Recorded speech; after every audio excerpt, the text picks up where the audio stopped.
Very happy raw ang kapuso babe na si Kim Domingo sa takbo ng kanyang career. Pero pag-amin ng tinaguriang ngayong pantasya ng bayan, nakakatanggap daw siya ng indecent proposals. Ang Starbite sa TV Nelson, Arnie Pilar, Santiago. Natutuwa si Kim Domingo na tinatawag siyang bagong pantasya ng bayan. Pero hindi raw maaalis na dahil sa bansag na ito sa kanya. Apektado ang kanyang image bilang artista at ang pagtingin sa kanya ng ibang tao.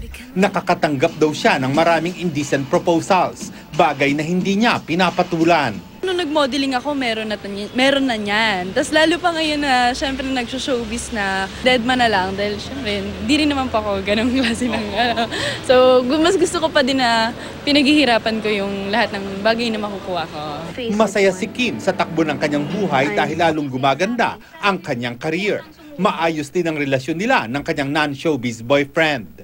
Itinanggi ni Kim ang balitang binawalan siya ng boyfriend niya na mag-post ng mga larawan nilang magkasama sa social media. Pareho namin gusto, Tito, na gano'n na lang muna siguro. Kasi ako nasasaktan din ako kapag nakakabasa ako ng comments, negative comments about sa kanya. Nalulungkot naman si Kim sa pagtatapos ng One Happy Love Story, kung saan siya nabigyan ng malaking break. Nagpaplano na si Kim ng gagawin habang hindi pa nagsisimula ng bago niyang project sa GMA. Workshop muna ako, Tito, para mas mag-improve yung acting ko. Halimbawa man na bigyan ng pagkakataon na mabigyan ng break talaga, so at least ready ako.